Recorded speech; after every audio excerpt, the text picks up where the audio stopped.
چڑیل۔ پیارے بچوں، پرانے وقتوں کی بات ہے۔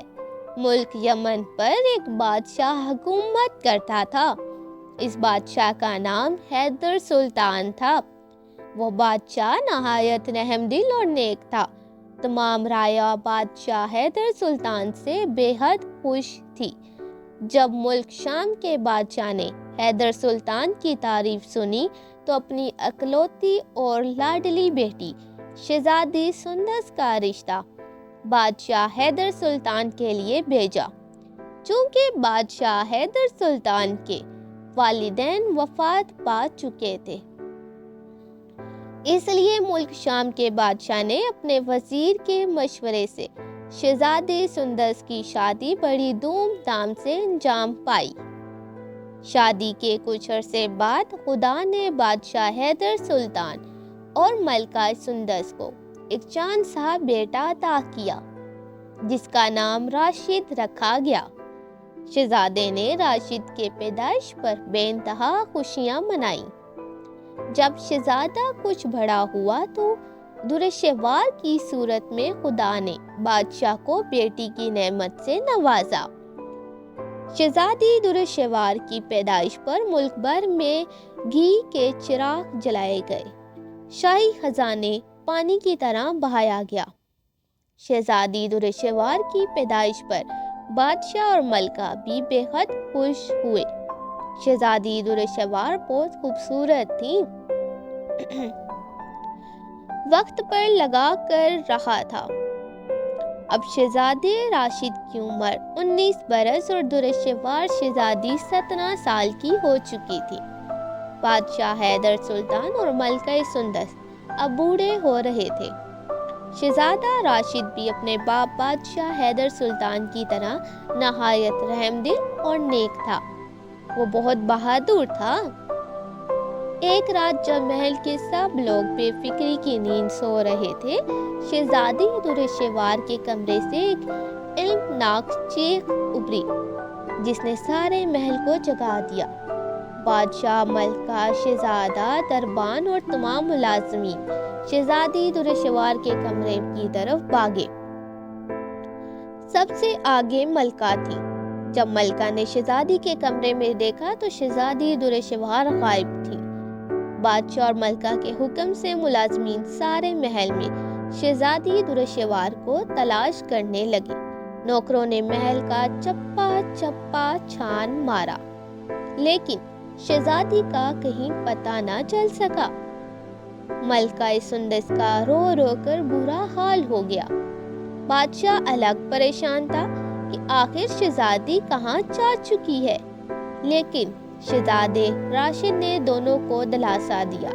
شہزادہ بولا، امی اور بابا حضور، آپ لوگ فکر مت کریں، انشاءاللہ درشوار کا ضرور پتہ چل جائے گا، مگر ابھی آپ شاہی نجومی کو بلا کر معلوم کرنے کی کوشش تو کریں، شہزادی درشوار ہے کہاں؟ شہزادے راشد نے عقل مندی کی بات کی تھی جس نے سب کو کچھ امید دلائی۔ جب شاہی نجومی نے حساب لگانا شروع کیا تو یکا یک بجلیاں چمکنے لگی اور سارا محل بجلیوں کی زد میں آ گیا۔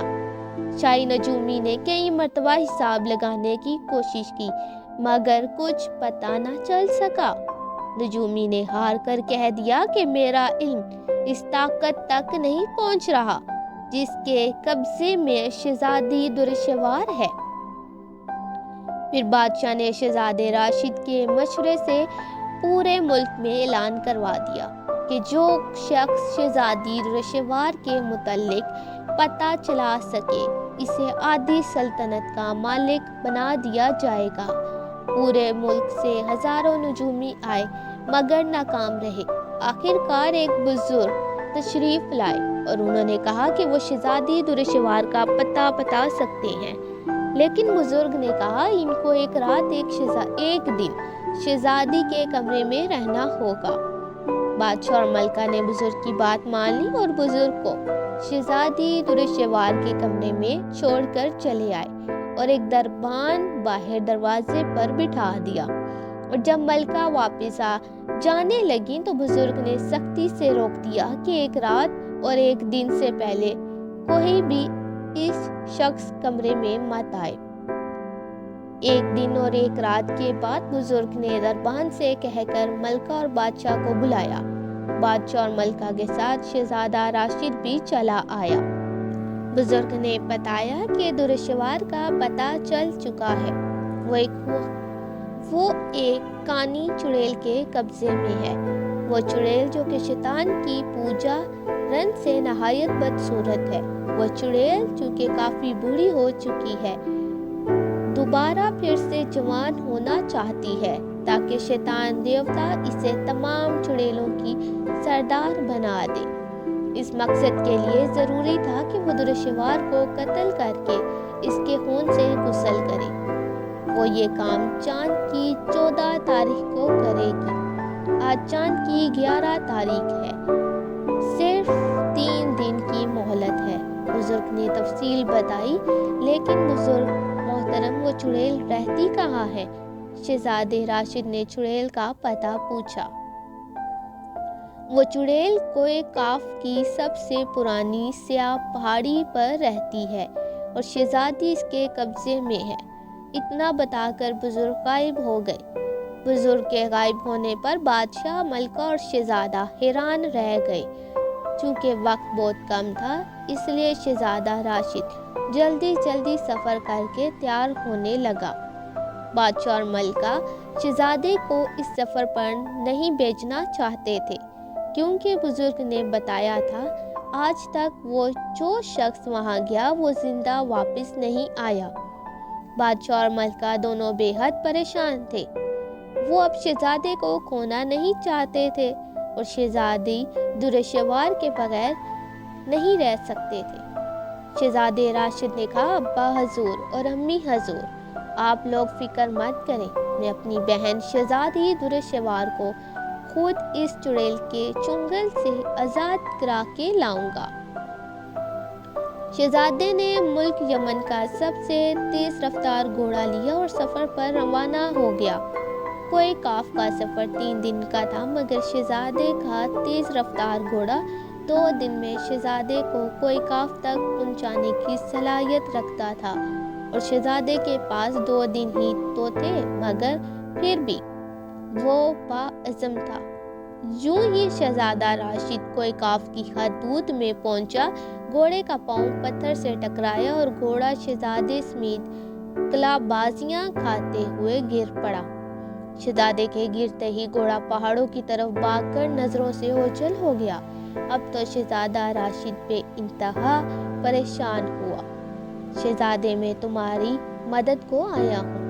اس پکار پر شہزادہ راشد نے سامنے دیکھا تو وہی بزرگ سامنے تھے جنہوں نے شہزادی درشوار کا پتہ دیا تھا۔ ہاں بزرگ محترم، مجھے آپ کی مدد کی ضرورت ہے۔ اللہ نے آپ کو رحمت بنا کر میری مدد کے لیے بھیجا ہے۔ شہزادے نے خوش ہو کر کہا، تو یہ لو، یہ قالین لو اور یہ انگوٹھی، اس انگوٹھی کو پہن لو، تو اسے پہننے سے کوئی جادو تم پر اثر نہیں کر سکے گا، اور یہ قالین تمہیں پہاڑی کے غار تک پہنچا دے گا۔ بزرگ نے شہزادے کو تمام تفصیل سمجھائی۔ آپ کا بہت بہت شکریہ بزرگ محترم، شہزادے نے خوش ہو کر کہا۔ اب جلدی جاؤ شہزادے، وقت بہت کم ہے۔ اتنا کہہ کر بزرگ پھر سے غائب ہو گئے۔ شہزادے نے انگوٹھی پہنی اور قالین پر بیٹھ کر قالین کو حکم دیا کہ وہ اسے پہاڑی کی غار پر پہنچا دے۔ قالین اڑنے لگا اور شہزادے کو غار پر پہنچا دیا۔ جب شہزادہ غار پر پہنچا تو دیکھا ایک بدصورت کانی چڑیل شہزادی درشوار کو زمین پر ڈال کر منہ ہی منہ میں کچھ پڑھ رہی تھی اور شہزادی پر پھونک مار رہی تھی۔ چڑیل نے آنکھیں بند کر رکھی تھی۔ شہزادہ آہستہ آہستہ چلتا ہوا چڑیل کے قریب پہنچ گیا اور تلوار کے ایک ہی وار سے چڑیل کی گردن اڑا دی اور ایک زوردار دھماکہ ہوا اور سب کچھ غائب ہو گیا۔ اور جب شہزادی درشوار ہوش میں آ گئی تو شہزادے نے شہزادی کو درشوار کو قالین پر بٹھایا اور محل واپس چلا آیا۔ شہزادے اور شہزادی درشوار کی واپسی پر سب بے حد خوش ہوئے۔ بادشاہ اور ملکہ نے جب اپنی بیٹی کو زندہ سلامت دیکھا تو اس نے اپنے سینے سے لگا کر خوب پیار کیا۔ اس خوشی کے موقع پر ملک میں جشن منایا گیا۔ اس کے بعد وہ سب خوش و خرم زندگی گزارنے لگے۔